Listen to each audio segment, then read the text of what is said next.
Bienvenidas y bienvenidos una vez más a la reseña definitiva, este formato radiofónico donde desgranamos los juegos todo lo que se puede. Yo soy Adrián Alba del canal Mefi Games y estoy con Ginés del canal de Not In My Game, donde vais a ver este vídeo concretamente. Hola Ginés. Muy buenas.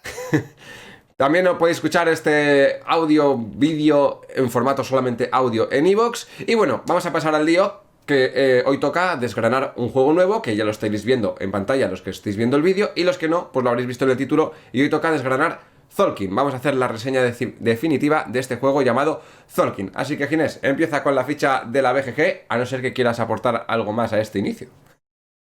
No, bueno, quiero empezar a hablar ya de este Tzolk'in, el calendario maya, que es un juego que se publicó antes que el anterior título que reseñamos, que es ese Teotihuacán, Ciudad de Dioses. Este Tzolk'in, el calendario maya, fue publicado en el año 2012 se publicó primero por la editorial Zacatrus y luego lo trajo De Beer. Es un juego diseñado por los diseñadores italianos Simone Luciani y Daniel Tassini, que son dos diseñadores que la verdad es que últimamente están en muy buena forma porque están haciendo muchos juegos de Eurogame medio y medio duro que están teniendo mucha repercusión.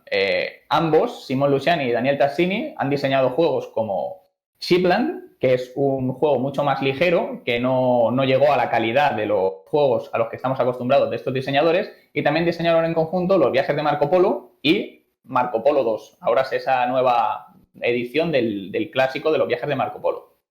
En solitario, Simone Luciani ha hecho grandes juegos como puede ser Barrage o Gran Austria Hotel junto a otros diseñadores italianos, y como ya vimos, Daniel Tassini ha hecho grandes juegos como Teotihuacán, Ciudad de Dioses, o ahora mismo acaba de publicar un juego que se llama Tekhenu, el obelisco del sol. Entonces podemos decir que estos diseñadores ya se han labrado un nombre dentro de lo que es todo el mundo de mesa, sobre todo en lo que a Eurogames se refiere. El artista es Milan Babron, que yo sinceramente no conozco ningún otro título que haya ilustrado este diseñador. Y es un juego que va de 2 a 4 jugadores, con partidas en torno a 90 minutos y para una edad de 13 o más años. Es decir, que ya estamos en juegos que tienen que jugar adultos. Y tiene un peso en BGG de 3,66. Por lo que estamos hablando de un Eurogame medio, pero que ya va tirando hacia duro por la complejidad que tienen alguna de sus dinámicas. Esta sería toda la ficha de Tzolk'in, el calendario maya. Vamos a ver la temática y cómo, si esa temática está bien implementada en la producción o el tema está muy pegado. Bueno, pues tenemos temáticamente, pues Tzolk'in se inspira en el funcionamiento del calendario maya, que se representa a través de un engranaje con 26 dientes que va conectado a 5 ruedas dentadas de un tamaño más pequeñito. Cada una es una población, cada una de estas ruedas dentadas pequeñita representa una población en la que se desarrolló la civilización maya, y las ciudades son pues Palenque, Uxmal, Tikal, Yaxchilán y Chichén Itzá. Me cuesta un poco pronunciarlo, pero bueno, es normal. Que son nombres un poquito raros. Y durante la partida, pues supuestamente cada jugador, pues vamos a ser una tribu maya. Si vemos la temática y la comparamos con lo que luego estamos haciendo en el juego, pues vamos a ver que la temática está más bien pegada, aunque lo que es el calendario maya, o sea, el funcionamiento del calendario maya real, pues está bastante bien representado con esos engranajes que tenemos en el tablero de juego. Luego vamos a ir jugando la partida y no vamos a tener tampoco la sensación de estar desarrollando esa civilización. Simplemente vamos a ir colocando peones en estos engranajes y vamos a tener la sensación, yo creo, más bien de una gestión, pero no de un desarrollo. Sino simplemente, pues voy a conseguir esto para recibir esto otro y poder llegar a conseguir otra cosa más grande. Que ahora veremos estos puntos que tiene este juego. Para mí la temática pegadísima, con calzador, excepto por lo del engranaje. No sé cómo lo ves tú, Ginés, pero yo creo que... Sí, está claro que la temática no se siente por ningún lado, pero sí que es verdad que queda destacar que Tzolk'in, el calendario maya, fue publicado el año que tenía que ser publicado, porque se publicó el año 2012. Y como recordaréis, el 2012 es el año en el que supuestamente el calendario maya predecía el apocalipsis de la humanidad. Por lo tanto, fue como el momento exacto en el que había que publicar este juego, porque además, como has dicho, esos engranajes simulan perfectamente cómo funciona Tzolk'in, el calendario. Pues bueno, respecto a la temática, yo creo que no tenemos que hacer ninguna cosa más. Sí que tenemos a la hora de comentar respecto a la temática, pues estaremos supuestamente adorando a dioses, estaremos desarrollando tecnologías para poder evolucionar mejor el desarrollo de estas ciudades y tendremos unos trabajadores pues que tendrán que comer y trabajarán, ¿no? Eso es lo que van a hacer. Vamos a los objetivos del juego. Sí, vamos a ver cómo funciona Solkin, a una pequeña explicación y los objetivos que tenemos que cumplir a la hora de jugar a Solkin. Bueno, como ya hemos dicho, Solkin es un juego que básicamente su baza es que los jugadores tendremos que colocar trabajadores en 5 engranajes distintos del juego. Habrá un engranaje principal grande que se irá moviendo al final de cada ronda, es decir, irán pasando los días. Cuando un trabajador se coloca en el engranaje, hay que pagar maíz por él, según la cantidad de trabajadores que hayamos puesto y la posición en la que se coloque en el engranaje. Y con el paso de los días, ese trabajador irá moviéndose a través de los engranajes y cada vez las acciones serán más potentes o distintas. Esto hace que el juego tenga una capa adicional, aparte de ser una colocación de trabajadores, también tendremos que medir ese tiempo en el que va pasando el juego. Los jugadores lo que tendremos que hacer principalmente es conseguir ser el que más puntos de victoria consiga al final de la partida y para ello tendremos distintas maneras de conseguir puntos. Específicamente tres formas distintas de conseguir puntos a lo largo de la partida. Vamos a ver que nos cuente Adrián las formas de conseguir puntos en Solkin. Pues tenemos, por un lado tenemos los templos, 3 dioses diferentes a los que podremos adorar, y estos templos pues están representados con peldaños y según vamos avanzando en estos templos pues iremos ganando mayor cantidad de puntos de victoria. Los jugadores que estén más avanzados en estos templos, en ciertos momentos de la partida, concretamente a la mitad de la partida y al final, ganarán unos puntos de victoria extra por ser los que están en la cabeza de cada uno de estos templos. Después tenemos las calaveras. Hay un recurso que son unas calaveras, es un recurso especial que se puede conseguir en una localización para colocarlo en otra diferente. Digamos que las extraemos de un sitio para colocarlas en otra ciudad en modo adoración. Una vez que las colocamos en esa ciudad, iremos tapando ciertos huecos que también nos darán puntos de victoria. Son huecos que nos van a dar puntos de victoria, nos van a permitir subir en los templos o incluso nos darán recursos. Este es el otro método fuerte de conseguir puntos de victoria. Y por último, el último método fuerte de conseguir puntos de victoria es a través de la construcción de monumentos. Tendremos unas losetas que representan edificios y monumentos y hay unos monumentos que digamos que son como objetivos de fin de partida, que si al final de la partida cumples los requisitos que te está pidiendo ese monumento, pues te dará una serie determinada de puntos dependiendo de lo bien que hayas cumplido ese objetivo. Esas son las fuentes más grandes de puntos, pero luego sí es verdad que podemos ganar algún punto extra por ahí, rascarlo, si construimos algún edificio normal que nos dé algún punto pues que en algún momento concreto. Si subimos en un track de tecnologías, que vamos a tener unos tracks de tecnologías de los que luego hablaremos, pues también nos pueden dar algún punto extra. Pero bueno, lo más fuerte, pues estas formas son las que usaremos para conseguir los puntos de victoria. Bien, pues vamos a ver cada una de las mecánicas que nos ofrece este Solkin. La primera de todas, la que ya hemos comentado, es esa colocación de trabajadores. Pero no es una colocación de trabajadores al uso, porque el juego innova dentro de esa colocación de trabajadores añadiendo el paso del tiempo en los engranajes. Es decir, los jugadores tendremos al comienzo de la partida 3 trabajadores y podremos conseguir hasta 6 trabajadores durante la partida. Es decir, 6 trabajadores sería el número máximo que podremos tener. Durante su turno, el jugador tiene que elegir entre 2 opciones, o colocar trabajadores o quitar trabajadores. Puede hacer las 2 cosas.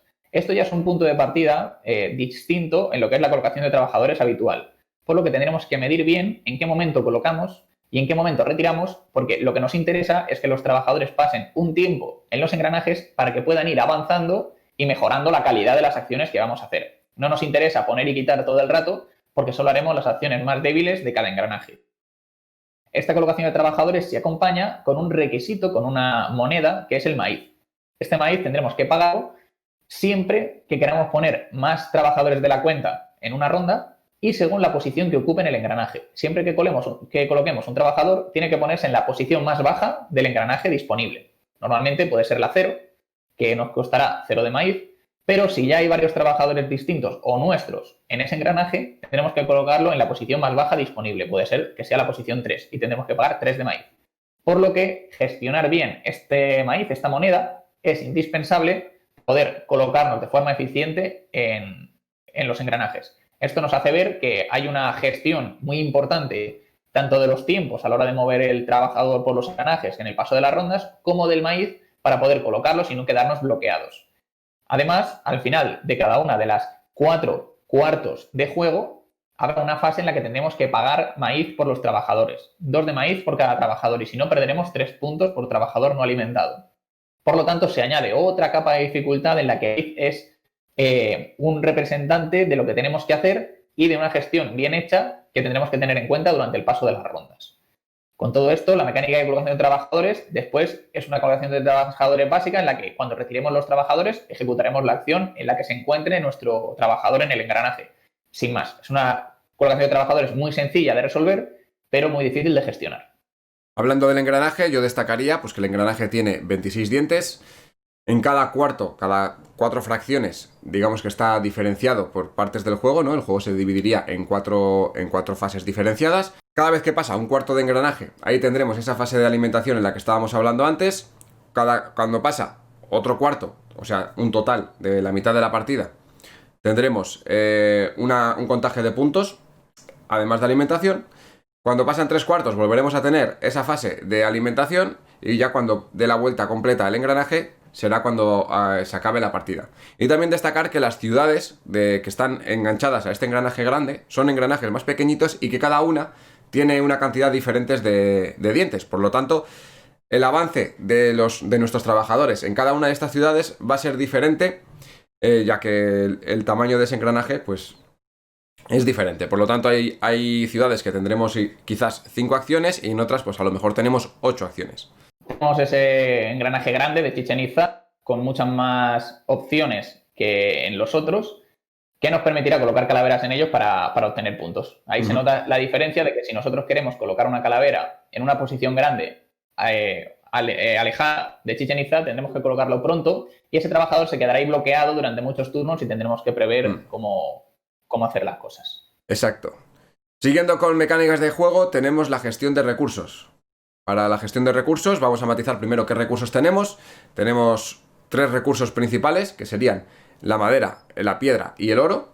Con esto construiremos diferentes edificios, construiremos los monumentos y además los podremos utilizar para otras funciones como avanzar en un track de tecnologías.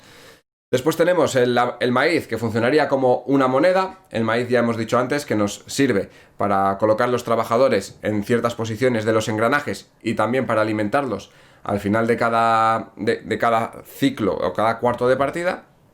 Y por último tenemos las calaveras, de las que ya hemos hablado antes, que son este recurso especial que lo utilizamos para recogerlo de una localización, para colocarlo después en otra y así conseguir una cantidad bastante grande de puntos de victoria y algún que otro beneficio. No creo que no hay que destacar nada más de ellos, o sea, todo el funcionamiento que tienen es ese, no tiene ninguna cosa simplemente extra. Que dentro del juego la madera, la piedra y el oro tienen también en una acción de mercado, se pueden intercambiar por maíz, por lo que el juego sí que hace una distinción entre los recursos y no todos tienen el mismo valor. Como si dijéramos en el juego, la madera tiene menor valor que la piedra y la piedra tiene menor valor que el oro. Es decir, el oro siempre es mejor recurso, más difícil de conseguir que la madera. Por lo que todos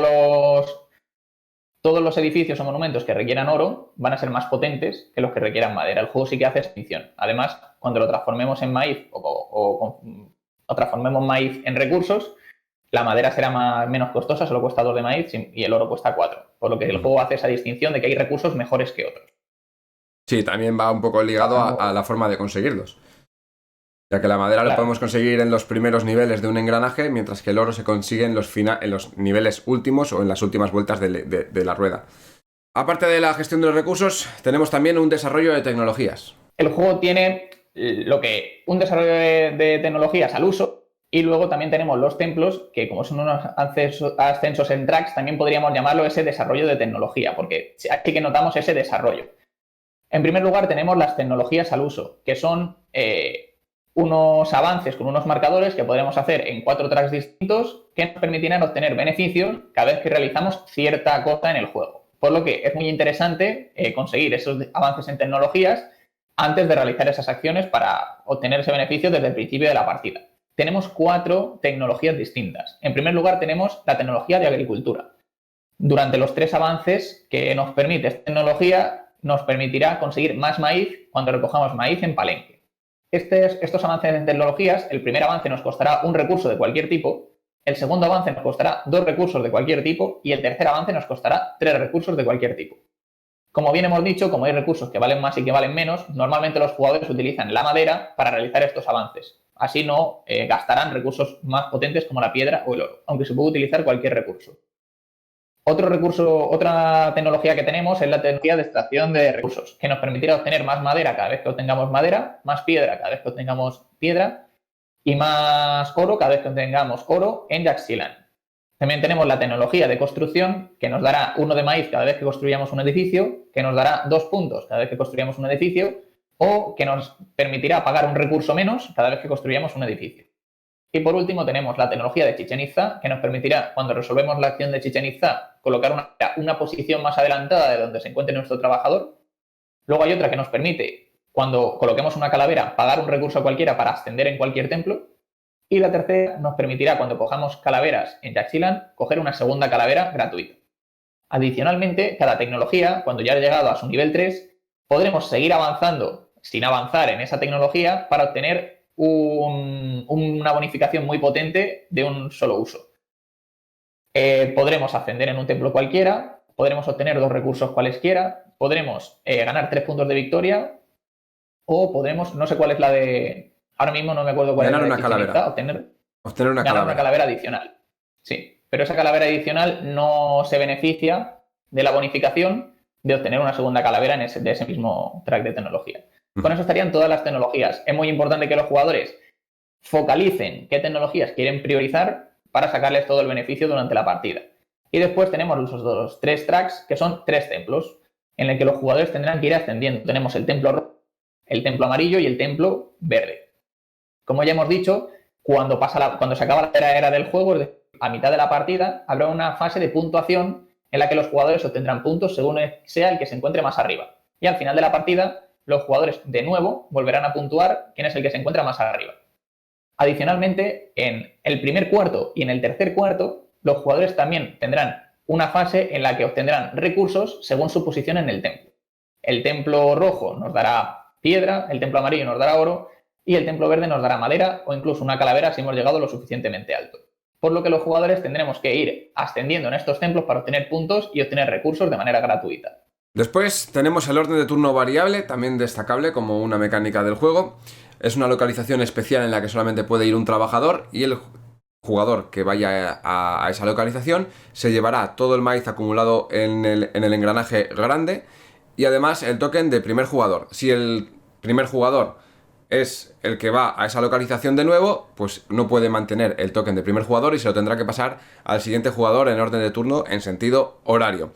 No sé si lo hemos mencionado antes, cada vez que se pasa una ronda se añade siempre un maíz al engranaje principal. Por lo tanto, cada turno siempre va a haber cada vez más maíz en este engranaje principal y con esta acción de coger el token de primer jugador, pues también nos llevaremos esa gran cantidad de maíz. Es un punto destacable ya que es un lugar de conflicto, es una localización de conflicto a donde todos los jugadores van a intentar ir lo más tarde posible para llevarse la mayor cantidad de maíz posible. Y siempre va a ser esa lucha de voy ahora, me espero un turno más porque, claro, todo el mundo quiere todo ese maíz gratis, ser el primer jugador en la siguiente ronda, pero quiere aprovechar sus acciones para hacer otras cosas en las ciudades, ya que ahí vamos a tener que gastar un trabajador y si colocamos trabajador no podemos recoger trabajador y a lo mejor nos premia más hacer otra cosa. Más mecánicas destacables, tenemos la colección de sets. Sí, el juego tiene una pequeña mecánica de colección de sets mediante los monumentos. Hay algunos monumentos que nos pedirán tener ciertos tipos de edificio, por ejemplo, para darnos puntos. Es decir, hay un edificio de color azul que nos dará que por cada edificio de color azul que hayamos construido nos dará 4 puntos. Entonces tendremos que intentar encontrar esos edificios azules y construirlos antes que nuestros rivales para ser los que obtenemos esos puntos. También hay otros monumentos que nos dirán que por cada loseta de cosecha que tengamos, pues obtendremos puntos y entonces tendremos que intentar conseguir la mayor cantidad de losetas de cosecha. De esa manera tenemos esa pequeña dinámica de colección de sets. Y yo creo que con esto también tenemos una pequeña mecánica de ingresos, pero ya la hemos comentado, de que al primer cuarto y al tercer cuarto nos darán una pequeña cantidad de recursos según los avances en los templos. Así que yo creo que con esto todas las mecánicas de Soul King han sido explicadas y desgranadas. Sí, han quedado todas bien claritas. Pasemos a la interacción entre los jugadores. Si quieres empezar tú, como prefieras. Vale, bueno, vamos a hablar de esta interacción.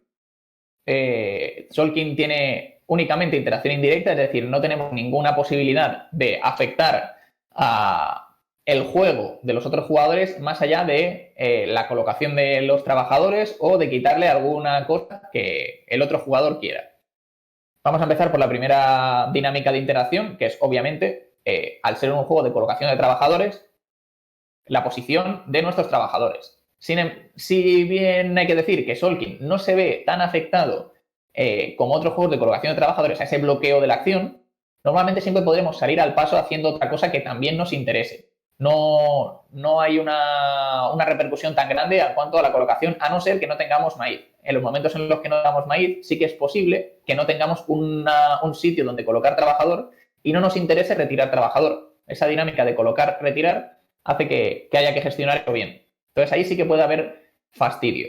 Destacar que los jugadores, si no tienen maíz, pueden bajar una posición en uno de los templos para conseguir hasta 3 de maíz, es decir, hasta tener 3 de maíz. Esto permite que los jugadores, si no han podido gestionar bien el maíz, no se queden bloqueados sin poder colocar ningún trabajador. Entonces, decir que el posicionamiento de los trabajadores es vital por ese detalle que hemos dicho de que los jugadores tienen que colocarse en la posición más baja del engranaje. Esto hace que, si en orden de turno, imaginemos que el primer jugador, cuando le toca, todos los trabajadores están puestos y a él le toca retirar, cuando le toca al siguiente jugador, a ese jugador se le habrán quedado huecos abiertos donde podrá colocar ahí su trabajador. Entonces, la dinámica de los jugadores hace que cuando al comienzo de una ronda no hay huecos para colocar en un sitio, si un jugador retira, al siguiente que le toque sí que pueda colocar. Entonces se crean dinámicas a muchos jugadores en los que tu jugada era retirar trabajadores porque no había sitios que te gustasen para colocar trabajadores, pero si el jugador que hay antes que tú quita trabajadores, te deja esos huecos abiertos donde tú te colocas. Entonces hay mucha interacción en esa colocación porque como tú mismo también puedes colocar muchos trabajadores en un engranaje, si tú quieres realizar una acción que está en la cuarta posición de un engranaje y no hay ningún trabajador, si tú pones trabajador ahí tienes que esperar 4 rondas a que ese trabajador recorra todo el engranaje y llegue hasta arriba.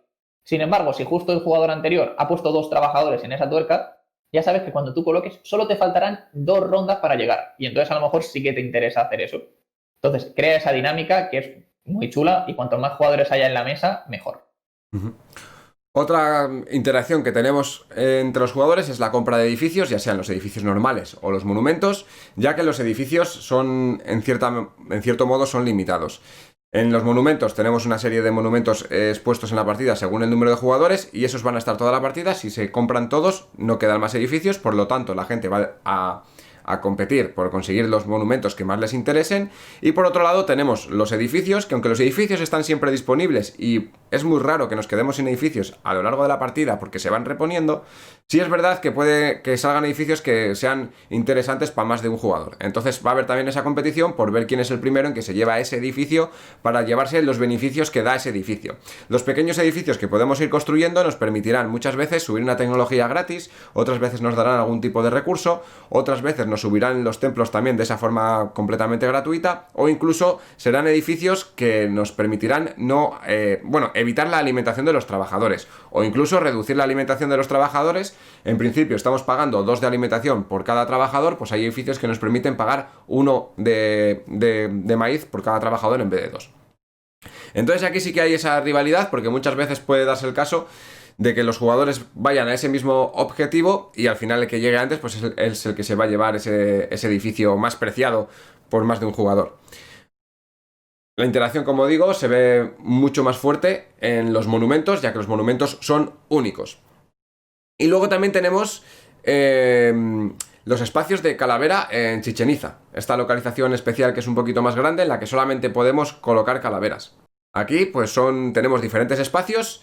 Los espacios van desde la primera línea del engranaje, desde el primer diente del engranaje hasta el último, van habiendo espacios donde podemos colocar calaveras. Y cada espacio que se ocupa con una calavera no puede volver a ser ocupado por otra calavera, se queda bloqueado. Por lo tanto, los jugadores también van a competir por intentar colocar las calaveras en la parte más alta de este engranaje, porque van a ser los mayores beneficios, pero según vayan colocando los jugadores estas calaveras, pues los beneficios cada vez van a ser menores y cada vez vamos a tener menos lugares que bloquear. O sea, cada vez vamos a tener menos opciones para conseguir estos beneficios. Y aquí también se da una rivalidad, sobre todo si varios jugadores intentan seguir esta estrategia de las calaveras. Sí, además destacar que en Solkin las calaveras son un recurso limitado, solo hay 13 en toda la partida. Entonces, en el momento en el que se han cogido de la reserva las 13 calaveras, ya ningún otro jugador puede obtener calaveras. Entonces, si se agotan, dejaremos de poder obtener avances en templos y puntos en Chichén Itzá. Y además, cada calavera otorga 3 puntos de victoria al final de la partida. Por lo que también es importante tener ese recurso, aunque no lo coloquemos en una de las zonas de Chichén Itzá, también nos otorga 3 puntos, que es una buena cantidad de puntos por cada uno de las calaveras. Vale, otro de las cosas por las que competimos son por las losetas de cosecha. En Palenque, en la rueda verde, los jugadores irán avanzando para conseguir madera en el bosque o maíz. Sin embargo, para poder conseguir maíz, si no disponemos de una tecnología de agricultura específica, tendremos que coger específicamente una loseta de cosecha de maíz de la acción en la que estemos realizando la acción de cosechar. Normalmente, al comienzo de la partida, tenemos cosechas de madera y cosecha de maíz. Y las losetas de madera están encima de las losetas de maíz, por lo que si queremos realizar la acción, tendremos obligatoriamente primero que coger la madera, cogeremos la loseta de cosecha de madera y después quedará visible la loseta de cosecha de maíz para poder coger el maíz. Entonces, es importante saber que cuando nosotros lleguemos, si lo que queremos es maíz, deberá de haber una loseta de cosecha de maíz disponible o, si no, tendremos que coger madera.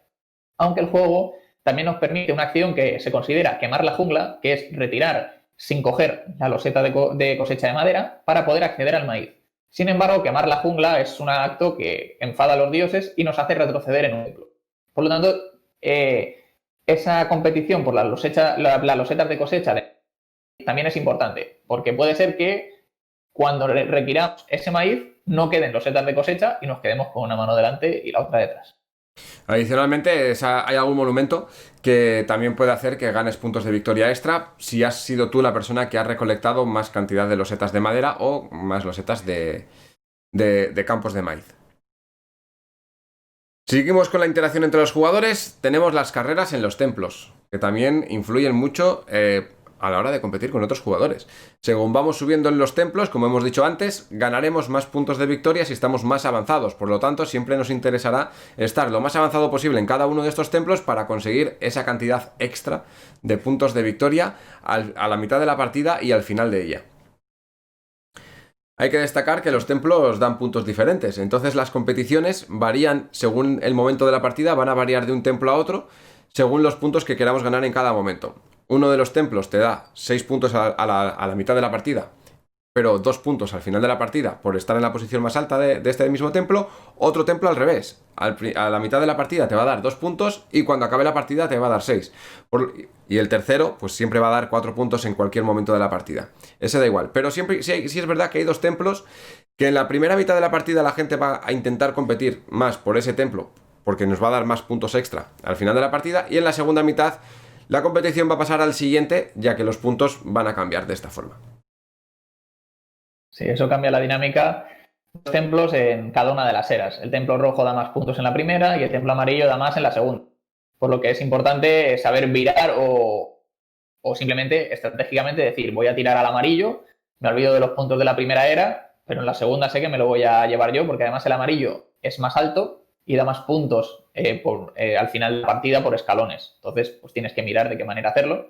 Y esta competición en los templos es súper importante porque da muchos puntos gratis si nadie compite contra ti en los templos y tú eres el que está más arriba en los 3 templos. Exacto. Hemos comentado antes también el jugador inicial. Esto es otro modo de interacción. Lo hemos desgranado antes, no creo que sea necesario volverlo a mencionar. Y después tenemos el avance doble. Sí, el avance doble del jugador inicial, porque dentro de la mecánica de este jugador inicial, en el que cogeremos el maíz y el jugador inicial, pues todavía tenemos otra cosa, y es que cada jugador, una vez durante la partida, podrá hacer que cuando coge la loseta de jugador inicial, hacer avanzar 2 días el calendario. Esto hará que todo se mueva 2 posiciones en lugar de una, lo que hace La partida se acorta porque tendremos una ronda menos, lo que hará que los jugadores que tengan trabajadores puestos, sus trabajadores se mejoren más rápidamente. Porque si hacemos que la partida avance 2 rondas, cuando uno de los jugadores no tiene trabajadores en el engranaje, será un duro palo para ese jugador. Por lo que siempre que haya posibilidad de que un jugador se coloque en el jugador inicial, no querremos quedarnos sin trabajadores en los engranajes. Yo creo que este es el punto donde más interacción negativa puede haber entre los jugadores. Porque el hecho de que te aceleren la partida una ronda es un mundo para los jugadores. Porque como hay 4 zonas en las que va a haber puntuación, obtención de recursos o pago de maíz por los trabajadores, el hecho de que tú hayas predicho que quedan 2 rondas, la siguiente coloco trabajadores y la siguiente cojo el maíz que me hace falta, si tú has hecho eso y de repente te avanzan 2 veces el calendario, ya te quedas con el pie cambiado, ya no vas a poder colocar, pero ya no vas a poder retirar, por lo que el maíz no vas a conseguir. Y ya eso sí que es el único momento de la partida en el que te pueden fastidiar muy fuerte la estrategia. Sí, y esta mecánica se puede realizar una vez por cada jugador a lo largo de la partida, pero además, si conseguimos llegar con uno de nuestros peones a la parte más alta de un templo, podremos volver a tener la opción de volver a avanzar este engranaje. Sí, se nos refresca la habilidad. Sí. Bueno, en cuanto a interacción, más, yo no veo nada más. Lo tenemos todo comentado. Y pasemos a la variabilidad / rejugabilidad que tiene este juego. Ok. ¿Empiezo yo? Sí, mismamente. Ok, pues lo principal de variabilidad dentro de Solkin es la loseta de recursos iniciales. Es decir, cada jugador al comienzo de la partida recibirá 4 losetas de recursos iniciales y de esas 4 se quedará con 2. El juego tiene 18 losetas iniciales que, como podemos matemáticamente calcular, pues son muchas combinaciones distintas. Dentro de estas losetas iniciales nos podremos encontrar pues, recursos de maíz, de madera, piedra, oro, podremos encontrarnos avances en los templos o avances en tecnologías. Incluso podremos encontrarnos alguna opción de que un trabajador no necesite alimentación o incluso empezar con un trabajador adicional la partida. De esta manera, con las 4 losetas iniciales que nos toquen, pues tendremos que mirar qué monumentos han salido para ver de qué manera vamos a jugar la partida. Normalmente los avances en tecnologías iniciales son muy potentes y los avances en los templos también, porque nos permitirán ya empezar a encauzar en qué templo queremos ponernos arriba del todo. Esto le ha dado el toque más grande de variabilidad al juego en cuanto a con qué recursos empiezan los jugadores. Sí, los edificios iniciales también es otro punto de rejugabilidad, ya que tenemos 32 edificios en total, divididos en 2 eras, en la era 1 y en la era 2. Hay más edificios en la era 2 que en la era 1, pero bueno, más o menos están a la par. Y estos edificios salen de forma aleatoria, tenemos hasta 6 edificios desplegados. Sí. Y según vamos comprando estos edificios, vamos sacando más de los que están disponibles. Pero claro, la distribución de estos edificios cada vez que preparamos la partida es completamente diferente. Y entonces ahí nos va a dar un poco de rejugabilidad, porque igual sí que vamos a tener un punto de vista estratégico diferente dependiendo de los edificios que nos hayan salido de primeras. Quizás decidimos ir a comprar edificios al principio de la partida porque lo que ha salido nos interesa, o quizás decidimos ir a otra estrategia porque los edificios que han aparecido pues no nos resultan muy interesantes. Lo mismo pasa con los monumentos. Los monumentos, tenemos 13 monumentos en la partida y solamente salen, dependiendo del número de jugadores, hasta un máximo de 6. Entonces salen a 2 jugadores, salen 4, a 3 jugadores salen 5 y a 4 jugadores salen 6 monumentos. Y son estos 6 monumentos que van a permanecer toda la partida, y cada partida van a hacer que nuestro enfoque sea completamente diferente, ya que los beneficios que dan esos monumentos son muy jugosos y son muy diferentes. Entonces siempre vamos a intentar orientar nuestra partida a conseguir por lo menos uno de esos monumentos. Sí, es importante al comienzo de la partida ver qué monumentos han salido para enfocar un poquito la partida en esos objetivos. Los monumentos son muy variados, tenemos monumentos que nos dan puntos según si hemos alcanzado el tercer nivel de tecnología en varias tecnologías distintas, 3 puntos por cada avance en tecnología, puntos por los setas de cosecha de maíz o de madera, puntos por tipo, colores de edificios distintos que hayamos construido, puntos por el templo al que más lejos hayamos llegado. Son O sea, incluso puntos por cada calavera que haya en Chichén Itzá, independientemente de qué jugador la haya puesto. Entonces, estos monumentos sí que es verdad que cuando empiece la partida miraremos cuáles han salido y, por ejemplo, si ha salido el de las calaveras en Chichén Itzá, podemos decir, pues esta partida, como ha salido ese monumento y mis losetas iniciales que han salido son me mejor una tecnología en Chichén Itzá, pues voy a ir a calaveras esta partida. Entonces, te permite esa variabilidad estratégica entre partidas. Hablando de variabilidad, pues tenemos que hablar de esa variabilidad estratégica y táctica que tiene el juego.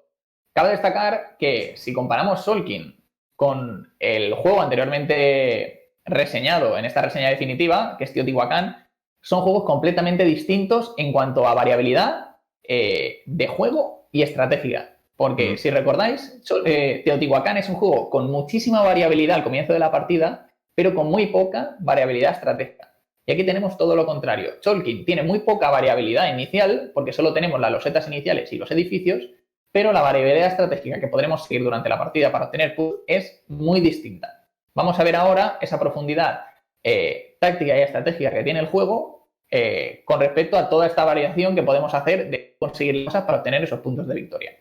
Así que, Adrián, si me dices, ¿tú qué crees? ¿Que Solkin es más táctico o más estratégico? Bueno, pues como hemos visto con lo que acabamos de comentar de las losetas iniciales y los edificios, vemos claramente que es un juego más estratégico, ya que la situación inicial de la partida nos va a orientar hacia un camino a seguir.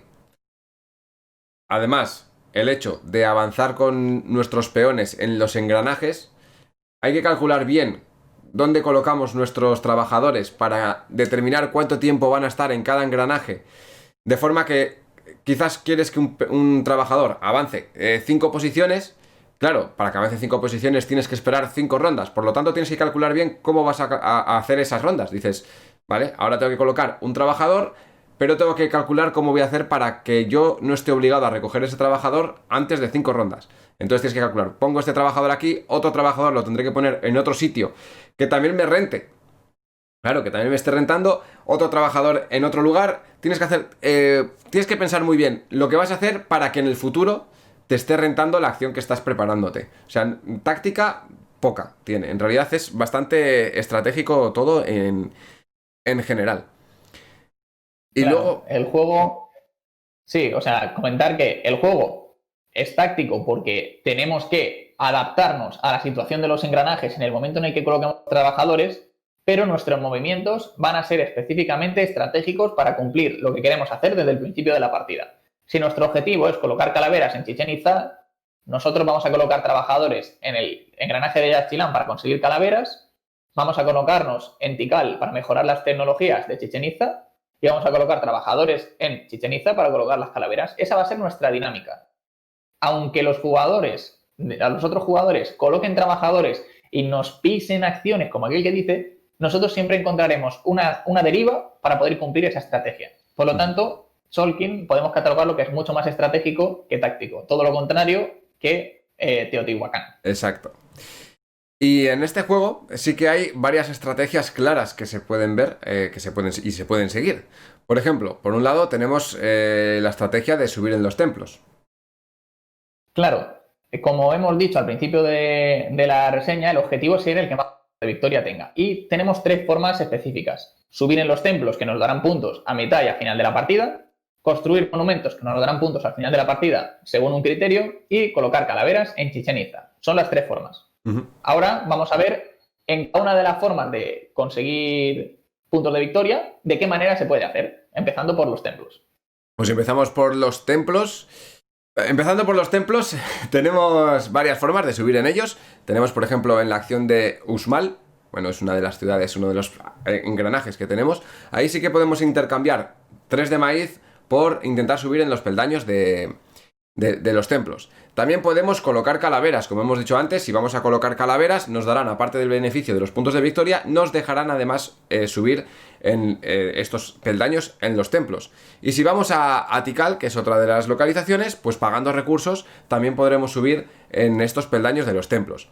Por último, tenemos las tecnologías, que si subimos en un track de tecnologías, llegamos al final del track de tecnología de cosecha específicamente y conseguimos volver a subir una cuarta vez, una quinta o una sexta pagando el recurso correspondiente, pues podremos subir también en los templos otra posición. Y por último, si compramos algún edificio específico que nos permita subir en los templos, pues también nos permitirá este avance. Y si queremos ir a la estrategia de los templos, pues nos tendremos que centrar en estas acciones para poder subir estos peldaños. Sí, es importante destacar que, como podéis ver, hay muchas cosas que nos permiten subir en los templos, por lo que esa competición en los templos la podrán hacer diferentes jugadores, aunque las acciones que están realizando sean distintas. Y destacar también que la acción de Tikal número 5, que es una acción que pagando un solo recurso, es decir, uno de madera, nos permitirá subir 2 templos, un pasito en 2 templos distintos. Esa acción es súper potente. Si pudiésemos hacer esa acción varias veces en la partida, pues seguramente quedaríamos arriba del todo en todos los templos. Sin embargo, como esa acción está en la posición 5, tendremos, si colocamos nuestro trabajador en la posición 0, tendremos que esperar 5 rondas a que ese trabajador esté disponible para realizar esa acción. Por lo que ese coste-beneficio de las acciones se ve muy representado con el paso del tiempo. Si conseguimos cuadrar bien para que nuestros trabajadores estén en la posición deseada en el momento adecuado, resolveremos acciones muy potentes en un momento determinante de la partida. Exacto. Otra de las estrategias a seguir es el de las calaveras, que ya hemos mencionado varias veces durante esta reseña, que se trata de conseguir calaveras en una localización y llevarlas a otra. En este caso, la localización en la que conseguiremos las calaveras se llama Yaxchilán. También está en la posición número 4, en la cuarta posición de esta ciudad. Entonces siempre tendremos que esperar, empezando con nuestro trabajador en la posición 0, 4 rondas para poder conseguir una calavera. Y después esta calavera la tendremos que colocar en la acción de Chichén Itzá. Y también tendremos aquí otra pega, que dependiendo la potencia que queramos conseguir con la colocación de esta calavera, tendremos que esperar más o menos rondas. Aquí tenemos hasta 8 posiciones diferentes. No recuerdo ahora si son 8 o 9 exactamente. Tengo sí, son incluso más. Creo que hay 11. O sea, sí, más, hay un montón de posiciones. Sí, pues aquí también podremos colocar estas calaveras, y también tendremos que hacer que nuestro avance en el tiempo pues cada vez se vea más recompensado. Adicionalmente, si avanzamos la tecnología específica para Chichén Itzá, podremos llegar a desbloquear el tercer nivel de tecnología, que nos permite conseguir una calavera adicional cada vez que consigamos una calavera en Yaxchilán. De forma que esta acción de conseguir una calavera pues ya no sea tan pobre y consigamos 2 calaveras de golpe, que es bastante jugoso. Y adicionalmente, pues si subimos una cuarta, quinta o sexta vez en este mismo track de tecnología, pues podemos conseguir una calavera gratuita. Siempre sabiendo que tenemos una limitación de 13 calaveras en el juego y que si se acaban, pues no podremos conseguir más. Una estrategia un poco más acotada. Sí, esto que estamos hablando refuerza esa necesidad de centrar tus tecnologías a la estrategia que vas a seguir. Por eso el juego es tan estratégico.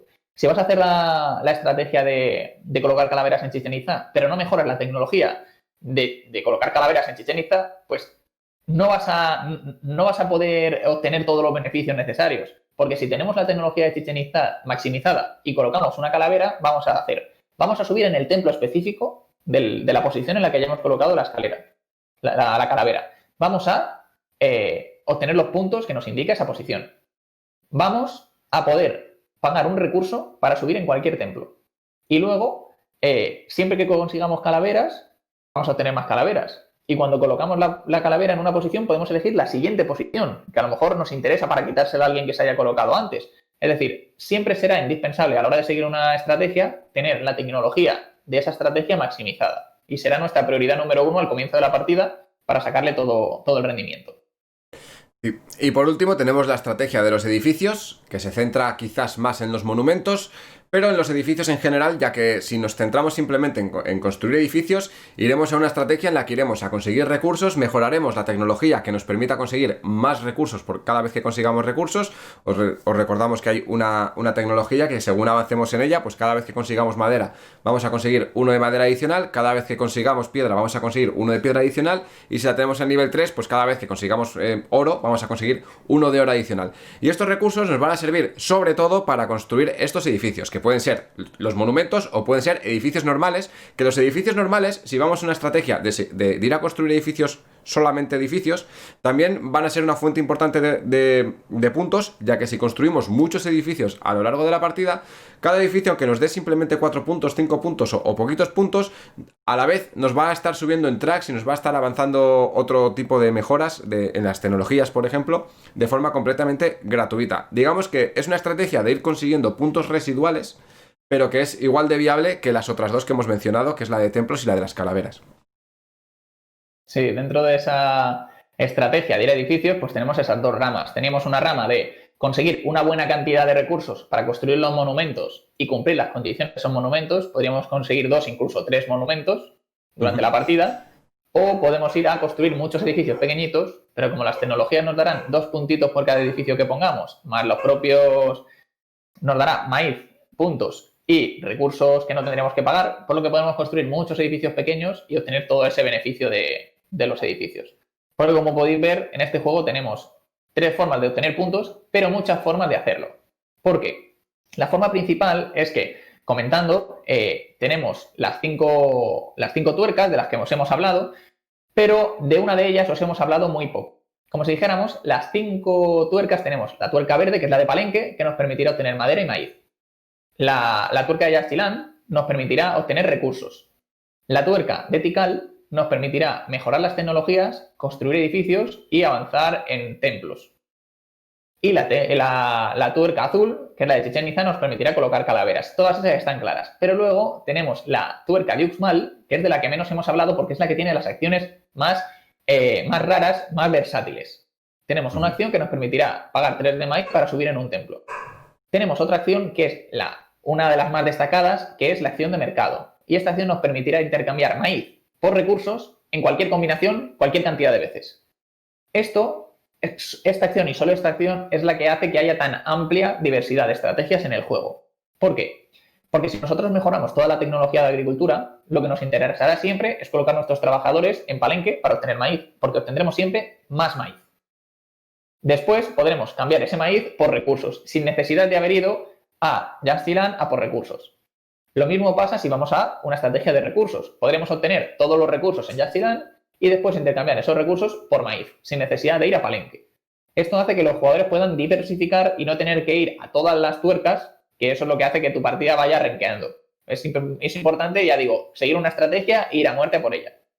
La tercera acción de Uxmal nos permitirá obtener un nuevo trabajador. Es importante, empezamos con 3 y podremos tener hasta 6. Si bien tendremos que pagar mucho maíz si tenemos muchos trabajadores, el hecho de disponer muchos trabajadores nos hará que coloquemos un par de trabajadores una ronda, otro par de trabajadores otra ronda, otro par de trabajadores otra, y luego podremos recoger cuando todos los trabajadores hayan avanzado un montón en los engranajes. O incluso podremos realizar en una sola ronda, si tenemos mucho maíz, colocar 4 trabajadores en el mismo engranaje y avanzar mucho y conseguir esos beneficios. Hay que medir muy bien cuántos trabajadores tenemos según lo que queramos hacer. La siguiente acción de Uxmal es poder construir edificios pagando maíz, que también es muy importante, porque por cada recurso que nos pida el edificio tendremos que pagar 2 de maíz. Pero si el edificio es muy potente porque requiere 3 de oro, podremos con solo 6 maíces construir ese edificio. Y es un momento muy fuerte en la partida. Si vemos que otro jugador está acumulando oro para con ese edificio, pues se lo quitamos. Y la última, que es la acción, en mi opinión, más fuerte de todo Tzolk'in, es una acción que por un pago de maíz, un solo de maíz, nos puede hacer cualquier acción del juego, sin contar las acciones de colocar calavera en Chichén Itzá. Y esto le da una versatilidad increíble a ese engranaje que hace que, si en un momento dado tú lo que necesitas es madera, pues gasto una de maíz y hago la acción de recoger madera en Palenque. Si lo que quiero son recursos, pues hago la acción de conseguir oro y piedra en Yaxchilán. Y si lo que quiero es crear un monumento, pues hago la acción de Tikal de construir un monumento. Entonces, le da mucha versatilidad con el pago de un mísero maíz, que no importa mucho ese maíz que hay que pagar. Con esto quería contaros que cada uno de los engranajes es específico para un tipo de estrategia específica y según lo que queramos hacer, pues vamos a ir a unos engranajes u otros. Y es posible que si jugamos una partida en la que vayamos a edificios, pues no toquemos ni el engranaje de Palenque ni el engranaje de Chichén Itzá en toda la partida. Esto, a mí, sí, es lo que menos me gusta del juego, porque puedes olvidarte de ciertos puntos del juego que, en mi opinión, yo creo que debería de ser un juego en el que si consigues hacerlo todo de la manera más eficiente, debería darte la victoria. Y no tener que centrarte solo en 2 o 3 cosas y repetirlas varias veces durante la partida.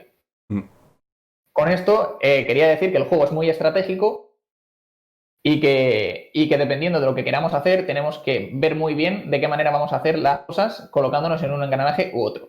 Me gustaría que, Adrián, nos contaras un poquito cómo, aparte de esta cantidad de estrategias que nos permite el juego, de qué manera el juego se convierte en un juego muy profundo, porque necesitamos medir muy bien tanto en qué momento poner y en qué momento quitar, o cuánto maíz tenemos, cuántos trabajadores puedo poner, y además medir el tiempo. Cómo eso hace que el juego sea muy profundo y que, aunque sea muy fácil de jugar, luego cuando estás jugando y se acaba la partida dices, lo primero es que no me ha dado tiempo de hacer nada porque el juego va como un rayo.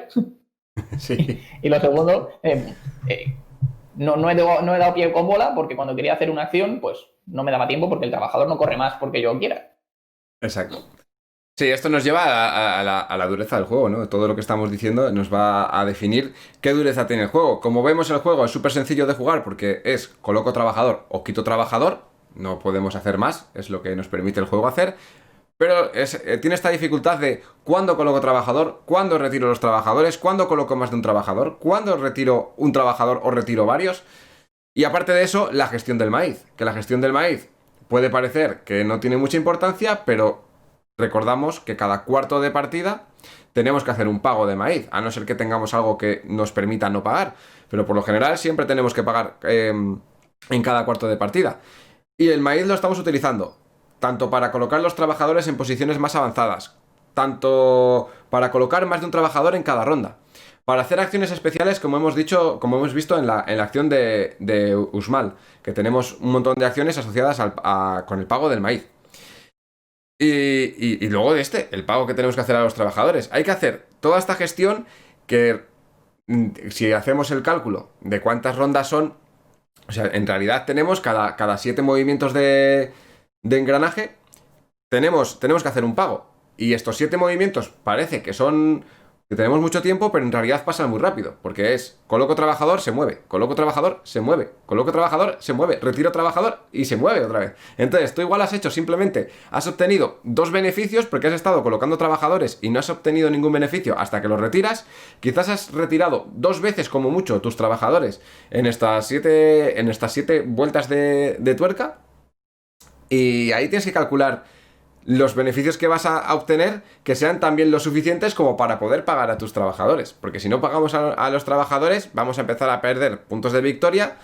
Por cada trabajador que no consigamos pagarle el maíz, pues vamos a perder 3 puntos de victoria. Y no hemos hablado de cuántos puntos se pueden ganar esta partida, pero las puntuaciones habituales van entre los 60 y los 80 puntos, que tampoco son puntuaciones disparatadas. Y si cada vez que tenemos que pagar estamos perdiendo 3 puntos, pues si perdemos 3 puntos 4 veces, pues son 12 puntos. Y 12 puntos es un porcentaje bastante alto de puntos de victoria que vamos a perder al final de la partida. Y tiene una gestión ahí, esa es la gestión muy difícil. Además, le añade la dificultad que la posición de los trabajadores enemigos también te van a afectar. Porque al tener estos trabajadores colocados, que te los van colocando entre turno, te los van colocando y a veces te van a tapar tus acciones, el maíz también te van a hacer gastar más maíz del que deberías.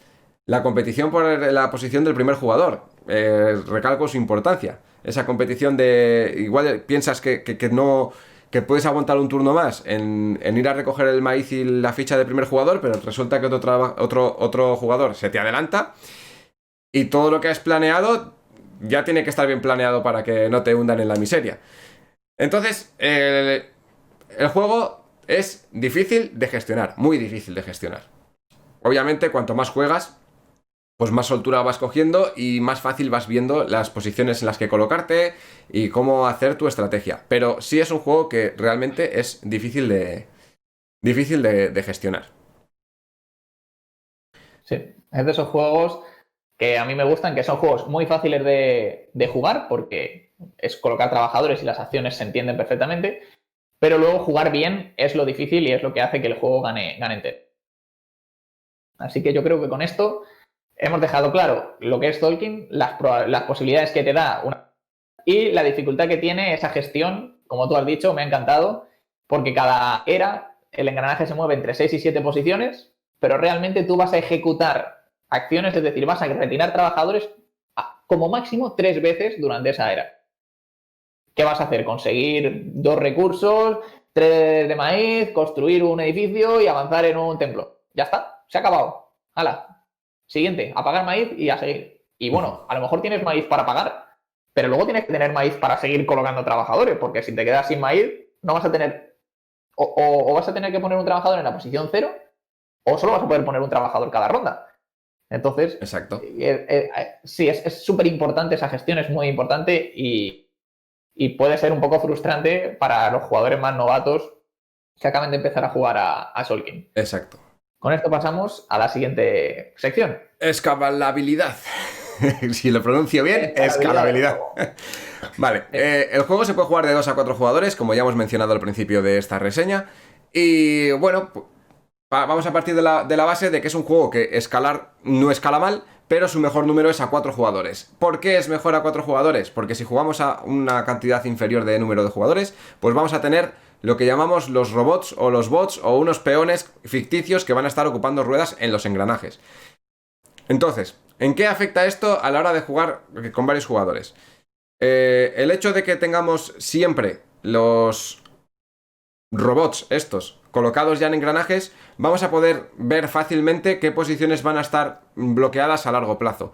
De forma que, si estamos a 2 jugadores, solamente nos van a afectar los peones de otro jugador, que tampoco va a ser algo muy frustrante, porque, bueno, pues vas a ver qué estrategias va a seguir el otro mucho más fácil que si estamos más jugadores.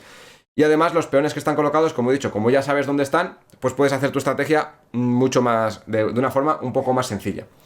A 2 jugadores se queda a mitad de camino de entre 2 jugadores y 4 jugadores, porque hay menos tokens robots puestos en los engranajes. Por lo tanto, las acciones de otros jugadores sí nos van a afectar más, pero aún así vamos a seguir viendo un poco más fácil la estrategia que vamos a seguir, porque ya vemos todos los peones colocados de una forma más sencilla. Y a 4 jugadores, como no se coloca ningún robot de estos, entonces los peones que están en juego siempre son de jugadores. Y aquí sí que hay mucha más interacción, ahí no lo ves todo tan claro, porque cada jugador pues nunca sabes lo que va a hacer en cada momento. Lo puedes intuir, pero ya sabemos que la gente pues puede decidir cambiar de estrategia, puede decidir ir a fastidiar, puede hacer pues diferentes estrategias diferentes que nos van a fastidiar mucho más. Y aparte de esto, también nos va a afectar mucho en las escaladas de los templos.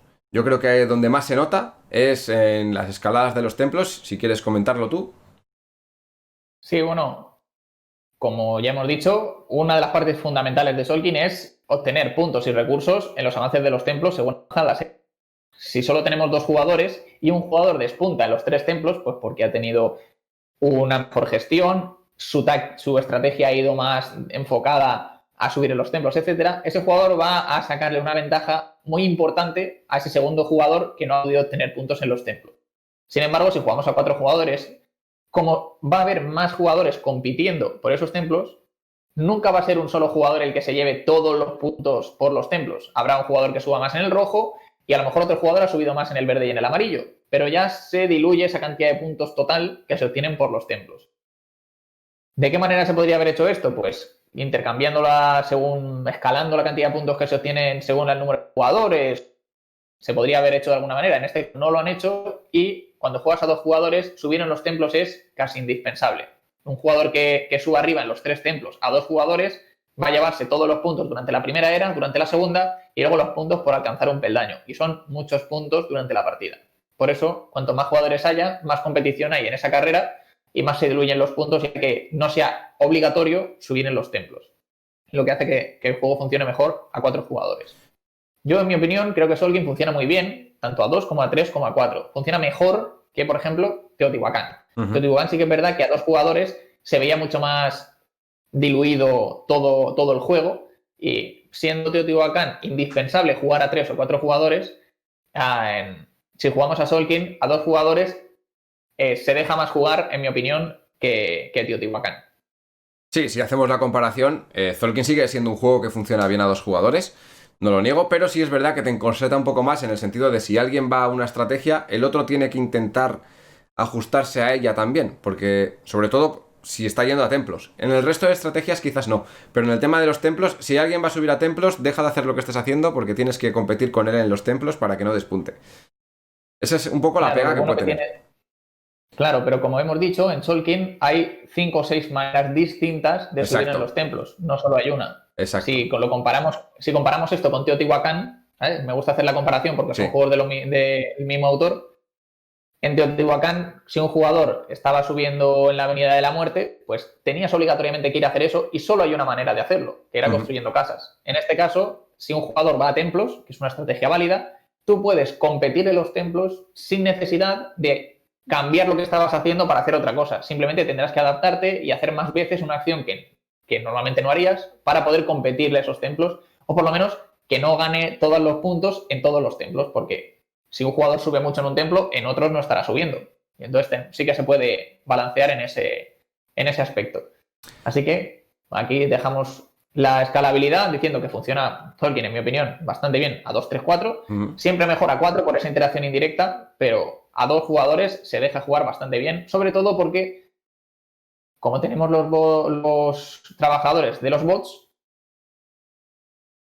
tendremos esa interacción de los trabajadores en Solkin, pero además también podremos predecirlo. No es como pasaba en Teotihuacán, que al variar aleatoriamente en cada era, no podíamos predecir qué acciones iban a ser más costosas de cacao o menos. Sí, como punto positivo para 2 jugadores, yo diría que para aprender a jugar al juego a 2 jugadores es mucho más asequible que a 4 porque vas a poder ver un poquito mejor las estrategias a seguir. Eso sí, si estás jugando, pues para aprender el juego y no para ganar, porque ganada que alguien como despunte un poco y juegues la primera partida y de repente uno te saque el doble de puntos, pues igual te frustras. Pero si estoy aprendiendo a jugar, que es como deberían ser las primeras partidas, estoy jugando para aprender, pues a 2 jugadores sí que es un buen número para aprender cómo funciona el juego. Sí. Pues muy bien, pros y contras. Empezamos con los pros. Hacemos a lo que... Claro. La parte subjetiva. Cada uno de nosotros va a dar 2 cosas positivas del juego y 2 cosas negativas. Esta es la parte subjetiva de la reseña y vamos a ver qué podemos sacarle a este Solkin. Empieza tú. Venga, pues empiezo yo. Como voy a repetir, porque luego hay gente que no se entera, voy a repetir que esto es completamente subjetivo y que no es... esto no va a misa, es mi opinión. Primero sí, pros. Pros, el primer pro, yo daría 1, 1, 1, a ver qué pros tenemos. Y para mí el primer pro de este juego es que es un juego muy rápido y fluido. O sea, este juego, realmente, una vez que ya sabes jugar y no tienes que estar mirando el manual para ver cómo funciona, son 27 rondas que van súper rápido. O sea, funcionan súper rápido. El juego, una vez que sabes jugarlo, va a durar menos de 1 hora. Y es súper fluido porque como en tu turno solamente colocas trabajador o recoges trabajador, tu turno nunca va a ser muy largo y el del resto tampoco. Por lo tanto, va súper fluido cuando te vuelve a tocar. Para mí esto es un pro muy bueno. Es una parte muy buena del juego, vamos. Sí, la verdad es que Solkin es muy fluido. Lo único que rompe un poco la fluidez de Solkin es que, como constantemente tendremos que estar haciendo micropagos de maíz cada vez que coloquemos un trabajador, cuando colocamos un segundo, todo eso es una transacción de maíz a la reserva que, si lo tenemos claro, qué es lo que vamos a hacer en nuestro turno, es yo voy a colocar 3 trabajadores que me cuesta 6 de maíz, ¡pum! Y se acabó. Sin embargo, si vamos colocando de uno en uno y tal, hay unas microtransacciones, hay que contar cuánto maíz tienes que poner y eso sí que puede cortar un poco en flujo. Pero el juego es rapidísimo y las 26 rondas se te pasan volando. O sea, cuando te quieres dar cuenta ya hay otra fase de alimentación. ¿Cuándo han pasado 7 rondas aquí? ¿Cuándo se movió 7 veces el engranaje? Yo no me he dado cuenta. Sí que es verdad que es muy, muy, muy fluido. Vale, ¿tu primer pro? Mi primer pro, y creo que es el más importante, es la innovación.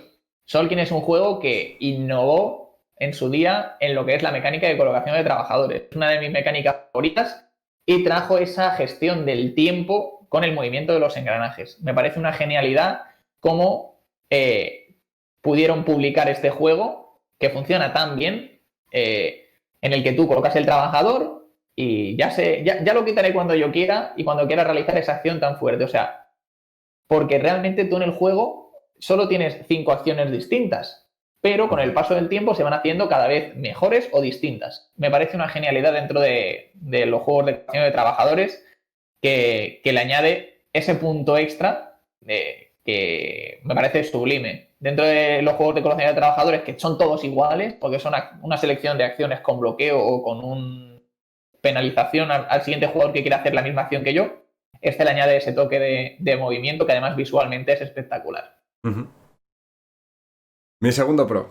Mi segundo pro es que todas las estrategias que hemos mencionado antes son viables. Quizás a 2 jugadores ya hemos visto que no son tan viables, pero si estamos jugando a 3 y 4 jugadores, todas las estrategias que hemos mencionado son viables. Es viable ir a construir edificios, es viable ir a las calaveras y es viable ir a templos. O sea, cualquier estrategia que nos planteemos al principio de la partida, la puedes cumplir. Y no solamente eso, sino que tienes varias formas de poder cumplir estas estrategias. Quizás la de las calaveras no, porque es más acotada, pero el resto sí. O sea, puedes subir en templos de muchas formas diferentes y puedes construir edificios de formas diferentes.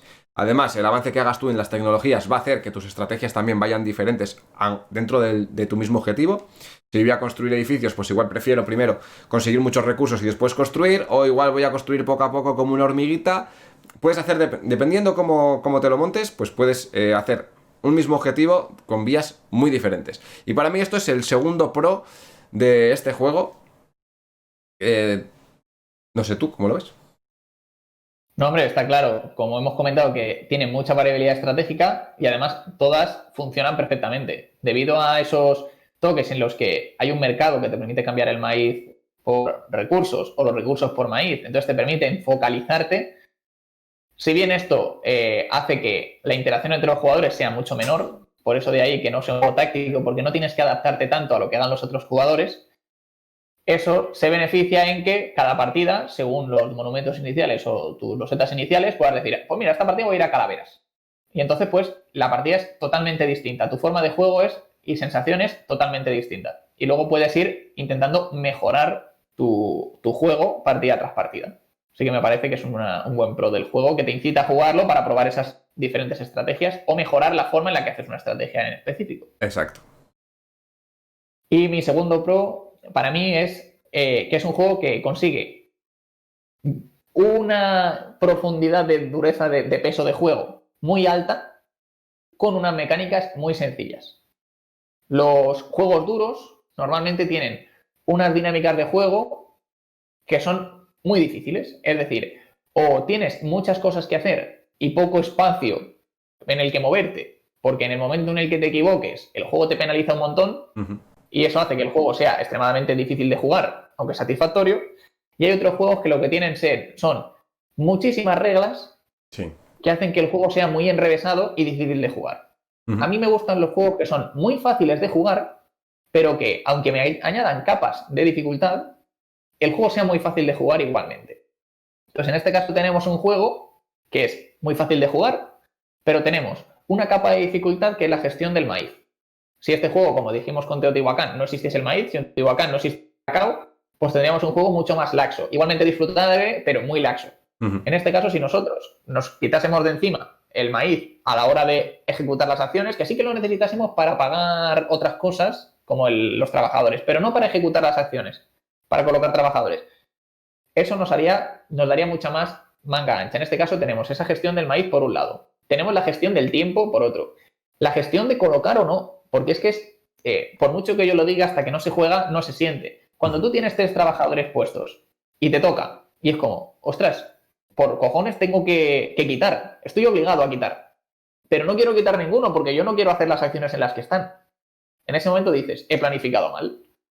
Y ese hecho de que nos añade ciertas capitas de dificultad, pero que a la hora de gestionarlas todas nos hace saber que estamos jugando un juego y que si acaba la partida y hemos ganado, decimos, ostras, qué bien hemos gestionado. Y si acabamos la partida es como, la siguiente partida, a ver si gestiono mejor el tiempo o el maíz o los trabajadores. A mí me hace que es de los juegos que mejor ratio de facilidad de juego a complejidad de hacerlo bien tiene el juego. Sí, es verdad. Nosotros ya hemos jugado un montón de partidas. Yo habré jugado ya unas 10 partidas este mes, solamente a Tzolk'in, para hacer pruebas de jugar. Y sí es verdad que cuando ves una estrategia, empiezas a jugar a esa estrategia y la siguiente partida dices, no lo he hecho lo suficientemente bien en esta partida. En la siguiente voy a intentar hacer esta estrategia, pero optimizándola más. Y cada vez vas a intentar hacer la misma estrategia cada vez mejor. Una vez que la domines, pues puedes decidir o no, porque yo quiero ganar siempre, entonces vas a intentar siempre hacer esa estrategia que dominas, o vas a poder intentar ir a por otra estrategia completamente diferente. Nosotros que hemos jugado a 3 jugadores, por ejemplo, con Irene, tú y yo que hemos jugado, por ejemplo, Irene siempre iba a estrategia de calaveras, decía, es que es la única que veo, ¿no? Y ella cada vez iba haciendo estrategia de calaveras y cada vez la iba optimizando más. Yo iba a estrategia de edificios, cada vez que iba a la estrategia de edificios, cada vez la iba optimizando más. Y tú hacías también, pues justo, templos, creo que fue. Cada uno íbamos justo a mí la que me suele gustar es la estrategia de maíz. Sí. Porque así no tengo falta de maíz para colocar trabajadores. Exacto. Y aún así, todas las partidas que jugamos, pues una vez ganó uno, otra vez ganó otro, y las puntuaciones pues fueron ahí ajustadas, pues dependiendo de si en algún momento alguien había decidido fastidiar avanzando el calendario 2 veces o cosas así. O sea, por lo general era que cada uno, cuanto más íbamos jugando, mejor íbamos haciendo nuestra misma estrategia, y aún así las puntuaciones, pues eso, iban quedando súper acordes. Y yo el día de mañana, pues digo, ahora quiero probar la estrategia de calaveras, y tú que estabas jugando la de maíz, pues vas a probar la estrategia de los edificios, por ejemplo. Y es igual de viable, y encima vas a tener como otra vez, como jugar a otro juego dentro del mismo juego, ya que estás haciendo cosas diferentes. Porque una cosa que es como una pega es lo que decías tú antes, que tenemos 5 engranajes, pero dependiendo de la estrategia que estés siguiendo, pues no vas a pisar los 5 engranajes. Vas a pisar 2 o 3 de ellos en vez de pisarlos todos. Y eso pues puede ser una pequeña pega, sí. Ahora que han nombrado una pega, vamos a ir con los contras. Venga, va. A ver. Venga, va. Pues empiezo yo. ¿Sí? Empiezo yo porque en esto vamos a coincidir. Seguro. Así que la contra fundamental que tiene Solkin es que hay una acción que no está balanceada, que es la número 2 de Uxmal. Es este mercado que hemos hablado. Este mercado lo que nos permite es intercambiar maíz por recursos y recursos por maíz. Esto hace que puedas hacer ciertas estrategias sin necesidad de pisar algunos engranajes. Es decir, si vas a maíz, consigues muchísimo maíz y luego ese maíz lo conviertes en recursos para construir edificios. Y al revés, conseguir recursos para convertirlos en maíz y pagar a tus trabajadores. Esto no sería ningún problema si no hubiese una forma de jugar en la cual tú consigues infinitos recursos, muchísimos recursos, y luego los conviertes todos en maíz con una sola acción, te da como 50, 60 de maíz, y luego conviertes ese maíz en madera para mejorar las tecnologías. Es decir, te permite hacer unos cambios muy brutos de recursos para luego específicamente poner exactamente los recursos que necesitas para hacer lo que quieres. Esto hace que el juego pierda toda la planificación, porque lo único que tendrás que hacer en el juego es conseguir muchos recursos para luego convertirlos en los recursos que quieres, ¿vale? No tienes que planificar qué coges porque necesitas exactamente 4 de oro. Y esto hace que el juego no se disfrute. El diseñador Daniel Tassini en Board Game Geek aclaró que lo mejor que se podía hacer era en esta acción limitar a un intercambio máximo de 20 de maíz cada vez que ejecutas esa acción. Y claro, es un parche que, si bien no se ha recogido de nuevo en una FAQ o en una revisión de las reglas, si no se aplica esta revisión, este límite de 20 de maíz en esa acción, sí que hace que haya una estrategia específica que siempre o casi siempre va a ganar la partida. Además, requiere de un inicio en el que en tus losetas iniciales siempre vas a quedarte con las que más maíz den para colocar todos tus trabajadores de golpe en la tuerca amarilla de Uxmal. Ya digo, esto hace que el juego pierda muchos enteros y que cuando juegas online a través de Board Game Arena con la gente, todo el mundo hace esa estrategia. Entonces, hace que el juego pierda mucha gracia ver que con el paso de las partidas la gente ha encontrado una estrategia que es más fuerte que las demás porque hay una acción que está descompensada. Yo siempre que juego al juego en físico pongo esa limitación para que ningún jugador, aunque normalmente cuando jugamos en físico juego con gente, la gente no conoce estrategias que están rotas porque no quiere ganar para conseguir elo en una página de internet, pero sí que es verdad que si en algún momento alguien pretende hacer esa táctica que está rota, pues ponemos esa limitación y ya pues no desvirtúa lo que es el juego. Sí, esta es mi primer contra, es exactamente el mismo. Que si lo vas a jugar en online, pues hemos dicho que este juego ronda las puntuaciones de entre los 60 y 80 puntos. Pues alguien que vaya a esta estrategia puede llegar fácilmente a los 130, 140.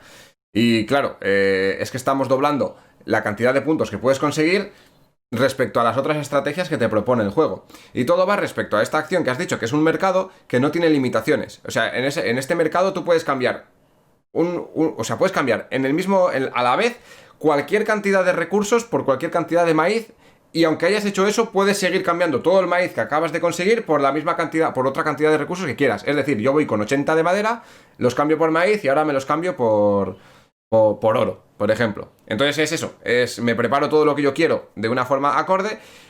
Y la pega más grande es que esto se conoce, se sabe, pero lo que realmente hizo el autor en la BGG no es ni un post oficial, o sea, es una respuesta a una persona que pregunta sobre esa estrategia rota, cómo se puede solucionar, y el autor del juego pues responde allí, y si te enteras, bien, y si no, es que es muy difícil encontrarlo. El que lo conoce vale, pero si no, es muy difícil encontrarlo. Y sabiendo esto, en las reediciones del juego se podrían haber puesto, se podría haber actualizado esta regla. También se podría haber puesto un FAQ, pues reglas, en la BGG siempre hay FAQs y siempre hay cosas, no cuesta nada poner FAQ, y tiene FAQ para otras cosas, añades este cambio en la regla, porque bueno, pues el autor ya dijo, en todos los testeos que hicimos nosotros nunca vimos que esto estuviera descompensado, pero es verdad que ahora que la ha jugado mogollón de gente, porque es normal, un juego que lo juegan 20 personas 20 veces, a que un juego lo juegue 200.000 personas 800.000 veces, pues es normal que al final pues se vean más cosas que en un testeo.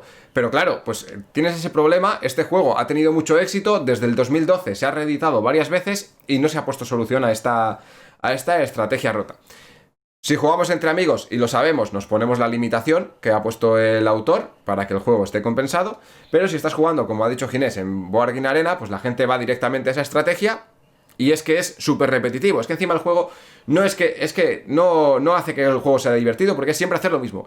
Me pongo aquí, consigo maíz, me pongo aquí y hago esto. Me pongo aquí, consigo maíz, me pongo aquí y hago esto. Es súper mecánico, es como si pusieras un robot a jugar, y el robot podría jugar perfectamente en vez de una persona. O sea, tiene sus pros y sus contras, porque si tú estás jugando para ganar, pues vas a hacer eso, pero si quieres jugar para disfrutar, obviamente no lo vas a hacer. Eso también es verdad. Y bueno, voy a seguir yo con mi siguiente contra, ya que teníamos el primer contra los dos juntos. Y el otro contra que tiene este juego es que hay gente que se puede bloquear mucho en este juego. O sea, aunque sea un juego súper sencillo de coloco trabajador o quito trabajador, hay gente que no ve el juego, que tiene un AP tremendo, y el juego es verdad que te puede dar para ello, porque como tienes que gestionar tantísimo el maíz, pues hay gente que se bloquea mucho de cuándo voy a colocar el trabajador y cuándo lo voy a quitar. Entonces, como hay que pensar a muchas rondas vista, pues te puede pasar que te quedes mucho rato pensando. A nosotros no nos ha pasado, en nuestro grupo no nos ha pasado, porque nosotros, aunque no vayamos nos da igual no hacer la mejor estrategia, vamos a jugar, a divertirnos, y si me he confundido, pues jugamos otra y ya la mejoraré luego, porque ya he visto el error que he cometido. Pero sí es verdad que aquella persona que sea un poco más perfeccionista, que esté jugando más para ganar, pues puede tener una AP, pero una AP tremendo. O sea, una AP que si va analizando simplemente las partidas que hemos jugado con gente que no era de nuestro círculo en Board Game Arena, teniendo la versión premium, nos dice el tiempo que ha tardado cada uno. Y había gente que nos triplicaba el tiempo de pensar. O sea, nosotros en toda la partida jugábamos 10 minutos cada uno, y la otra persona media hora. Entonces, sí, o sea, se ve que es un juego que es propenso a la AP, sobre todo si hay gente que se dedique a pensar un poquito por demás. Sí, es cierto que estos juegos con tanta planificación, si quieres jugar perfecto y rascar hasta el último punto, tienes que pensar mucho. Y si el resto de jugadores juegan muy rápido, pues te toca pensar durante tu turno y de nuevo durante el turno de los otros. Entonces sí que es verdad que se puede hacer más larga la partida si estás buscando específicamente la acción que justo te va a dar la victoria a cada uno de los movimientos. Y bien, yo el otro contra que le pongo al juego, que si bien, spoiler alert, a mí me parece que el juego está muy bien cerrado, tiene muy pocos contras, aparte de ese que hemos dicho, de la acción que está un poco rota. Lo único que le puedo pedir a este juego es más variabilidad. La variabilidad inicial que tiene el juego, si la juntásemos con esa variabilidad estratégica que tiene, ya sería lo más. Ya sería un juego incombustible. En el juego no varía nada. Tenemos las mismas acciones, las mismas tuercas, los mismos templos, que atan los mismos puntos, que otorgan siempre lo mismo. Es decir, no tenemos ningún elemento variable en el tablero más allá de los monumentos que hayan salido cada partida. Si bien, si jugamos a 4 jugadores, salen 6 monumentos y hay 13 distintos. Por lo que casi la mitad de las partidas vas a tener el monumento que querías que saliese. por lo que no te da tanta variabilidad a la hora de jugar. Si hubiese más monumentos distintos o hubiese menos disponibles o no sé de qué manera se podría hacer de que al comienzo de la partida solo hubiese 3 disponibles y cada era se vaya poniendo uno nuevo, es decir, tú desde el principio de la partida no sabes lo que va a haber, no sé de qué manera se podría hacer para aumentar esta habilidad que esta partida, con lo que se ha dispuesto en el tablero, esta estrategia que voy a seguir ahora seguramente sea la mejor. No, en Soul King puedes todas las partidas, si quisieras, seguir una estrategia en específico. Podrías hacerlo, sin mirar qué monumentos han salido. Sí que es verdad que hay ciertos monumentos que son mejores para una estrategia o para otra, pero no, ni siquiera te es necesario. Ir a los setas iniciales no tienen mucha variabilidad. Es decir, te dan maíz, te dan recursos. Tú normalmente vas a decir, vale, pues si quiero seguir una estrategia de agricultura, pues si las dos losetas iniciales me dan un avance en agricultura, fíjate, pues ya tengo media cosa hecha. Sí, entonces es fácil que si tuviésemos un poquito más de variabilidad en el juego, ya sería un juego top total. En este caso, pues la única pega que le puedo poner es que es poco variable. Exacto. Pues muy bien, pasamos a la nota final. Sí, pasamos a la nota final. Si quieres que recuerde cómo funcionan las notas aquí en la reseña definitiva. Exacto, pues tenemos unas notas como si cada juego fuese un alumno para estos dos profesores. Por lo que tendremos que poner una nota de suspenso. Si es un juego al que no volveríamos a jugar, no nos ha gustado nada y no lo volveríamos a jugar, tenemos un aprobado, que es un juego que lo volveríamos a jugar si otra persona lo propone, pero nosotros ni lo tendríamos en la ludoteca ni lo propondríamos para jugar. También tenemos el bien, que es un juego que sí que nos quedaríamos en la ludoteca, pero que cuando vamos a jugar a un juego siempre perdería compitiendo con otros juegos del mismo corte a la hora de jugar. Es decir, nos gusta el juego, pero cuando vamos a jugar a un juego siempre hay otro juego que sale por delante de la mesa. Tenemos el notable, que es un juego que sí que tenemos en la ludoteca, que sí que propondríamos para jugar y que sí que es de los juegos que saldría a mesa antes que los anteriormente mencionados. Tenemos el sobresaliente, que es un juego que nosotros pensamos que es indispensable en todas las ludotecas, que todo debería de tener ese juego y que nos encanta jugarlo. Y por último está la matrícula de honor, que son juegos sobresalientes, pero que además las mecánicas hacen que el juego brille por encima de cualquier otro juego y que simplemente por las mecánicas y las dinámicas de juego que crea debería estar en ese Olimpo de juegos categorizados. Así que dentro de todo este amplio rango de notas, ¿quién va a ser el primero en dar la suya? Venga, yo doy la mía y tengo que razonar con muchas cosas porque tengo que hablar mucho sobre la nota de este juego. Porque mi nota va dividida en dos partes. ¿Por qué? Porque no es lo mismo, para mí, no es lo mismo jugar a este juego en digital que jugar el juego en físico. Si lo juego en físico me genera unas sensaciones completamente diferentes a las que me genera el juego en digital. Y no sé por qué es exactamente, pero lo tengo que analizar bien. Yo creo que hoy lo vamos a sacar el por qué las sensaciones son tan diferentes, ¿vale?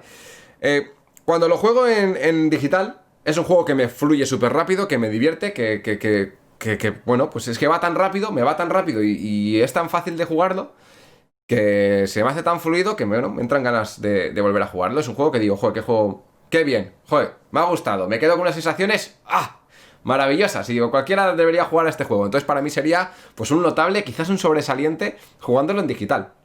Ahora bien, yo lo saco en la mesa y no me digas por qué, no sé por qué. No sé si el hecho de tener que estar moviendo los engranajes con la mano cada vez que pasa un turno. No sé si el hecho de mover el engranaje, poner también el maíz y hacer ese pequeño mantenimiento, que no es mucho, es poco. Pero no sé qué tiene. Tiene algo que hace que cuando lo juegue en la mesa me aburra, pero vamos, mucho. Y no sé por qué. Digo, si es el mismo juego, estoy haciendo lo mismo. Pues las sensaciones en digital, las sensaciones en la mesa me cambian muchísimo. Y si lo juego en la mesa, pues para mí la nota en la mesa es un bien. Es un juego que podría tenerlo en casa, podría jugarlo, pero tengo otros juegos que sacaría antes que este. Entonces, claro, pues tengo ahí una nota un poco fluctuante. Así que yo creo que al final la media, entre bien y sobresaliente, digamos que es un notable. Lo voy a dejar en un juego que es un juego notable. Bueno, es un juego notable. Muy bien. O sea, si tienes esas dos sensaciones de que claro, el mantenimiento El juego en mesa te parece y el juego en ordenador, en digital, ¿te parece bien? Pues media, Claro. me parece una Sí, media sí. justa. Pero ya te digo que no. Es que hay juegos que tienen mucho más mantenimiento, juegos que son mucho más tediosos que este. Porque este no tiene absolutamente nada de mantenimiento. Pero tiene algo ahí hay que no sé qué pasa, que cuando lo juego en la mesa, pues me aburre. Pero claro, esto yo, como os digo, son sensaciones completamente subjetivas. Y por eso, si veo la subjetividad y la objetividad del juego, pues ahí es el baremo ese que me hace darle pues un notable, que tampoco está mal, un notable. O sea, es una nota No está bastante, nada bastante mal. alta. Y antes de pasar a mi nota, te voy a preguntar. Solkin, notable. Teotihuacán, bien. Teotihuacán quedó en aprobado, creo. No. No, No, quedó muy bien, quedó bien. bien, quedó muy bien, quedó muy bien, quedó muy bien. Claro. Sí, sí, sí. Entonces, Sí, dentro de este mini ranking de la reseña definitiva, Solkin, en tu caso, por encima de Teotihuacán. en mi caso ahora mismo sí, estaría por encima de Teotihuacán, pero siempre y cuando lo esté jugando en digital. Con Teotihuacán me pasa que en la mesa lo disfruto mucho más que en digital. O sea, es como al revés, cada uno tiene su pro y su contra. Pero sí, o sea, Muy bien. Teotihuacán perdió nota por cosas obvias que tiene el juego, como estrategias obvias, poca variabilidad estratégica y demás. En este caso, pues creo que el juego, aunque las sensaciones son diferentes al Teotihuacán, que no tienen absolutamente nada que ver, pues sí creo que puede estar un puntito por encima del Teotihuacán en todo. O sea, en todo yo creo que este lo borda un poquito más. Sí. Es un juego que está por encima de Teotihuacán en todo, menos en la variabilidad. Menos en la En variabilidad, variabilidad exacto. no hay juego que gane a Teotihuacán. Así Exacto. que vamos a pasar por mi nota final. Y yo en este caso sí que para mí Solkin es un sobresaliente. Para mí Solkin es un juego sobresaliente, es un juego que destaca dentro de la colocación de trabajadores. Creo que yo conozca, no he visto ningún otro juego que haga lo mismo, que los trabajadores se vayan mejorando con el paso del tiempo de esta forma. Ujú. Y me parece un juego sobresaliente. Me parece que si te gustan los Eurogames de corte medio, pero tirando a duro por la gestión, te gusta la concentración de trabajadores y no Tolkien, me parece que es un juego que deberías de tener en la ludoteca sin pensártelo. Escala bien de 2 a 4 jugadores, tienes multitud de estrategias que descubrir y que perfeccionar, y es un juego muy chulo, que si bien por esa falta de variabilidad creo que es lo que hace que para mí no sea un matrícula de honor. La expansión de Tribus y Profecías, que yo no he jugado, que le aporta diferentes cosas que aumentan la variabilidad al comienzo de la partida, quizá hicieran que subiese un puntito más, si cabe, de categoría. Ya analizaremos algunas expansiones en esta definitiva, según las vayamos probando también de los juegos que ya hayan aparecido. Y espero poder probar esa expansión de Solkin que aumente esa variabilidad y que me haga subir el Olimpo de una matrícula de honores dentro de los juegos. Pero para mí, a día de hoy, Solkin es un sobresaliente y también me parece mejor juego que Teotihuacán. Teotihuacán es un Exacto. juego muy chulo, pero que esa imposibilidad de jugar estrategias distintas hace que las partidas sean muy repetitivas, que es todo lo contrario que este Solkin, que cada partida es un mundo dependiendo de lo que quieras hacer. Por eso para mí es un sobresaliente por encima de Teotihuacán. Exacto. Recalcar que aquí estamos siempre analizando el juego básico y el día de mañana analizaremos las expansiones. Por lo tanto, pues habrá gente que diga, no, pero es que el juego mejora, quizás este no, o Teotihuacán, o el que sea. Que el juego mejora con la expansión. Y digo, bueno, cuando hablemos de la expansión, ya veremos cómo mejora, pero el juego básico, tal y como se vende el juego básico, lo que te están ofreciendo de entrada, pues eso es lo que estamos valorando en esta reseña definitiva. Pues muy bien, creo que ha quedado muy cerradito, todo lo que no nos hemos dejado ningún aspecto suelto. Aún ¿No? así, yo creo que todavía iremos mejorando. Según vayamos haciendo estos programas, cada vez iremos mejorando más, nos iremos soltando más, los iremos haciendo más fluidos. Y aunque Sí. creo que va bastante bien, me gustaría que nos contarais en comentarios, pues, qué os ha parecido, si estáis de acuerdo con nuestras opiniones y no solamente ya en lo que respecta al juego, sino a lo que es la reseña definitiva, pues darnos vuestra opinión por si creéis que tenemos algún aspecto en el que podamos mejorar, en el orden en el que explicamos las cosas, si os parece correcto o no. Y por mi parte, nada más. No, que espero que les haya gustado. De nuevo, que hayan aguantado todo el tostón que les hemos dado para poder saber, cuando acabe esta reseña, si Solkin es un juego que entraría en su biblioteca bien o no. Esto es lo que queremos hacer, que cada uno de los vídeos o audios que escuchen los seguidores les haga saber si el juego tienen que comprárselo o van a por el siguiente porque no es para ellos. Exacto. Pues nada más, nos vemos en la siguiente reseña definitiva. Hasta luego. Adiós.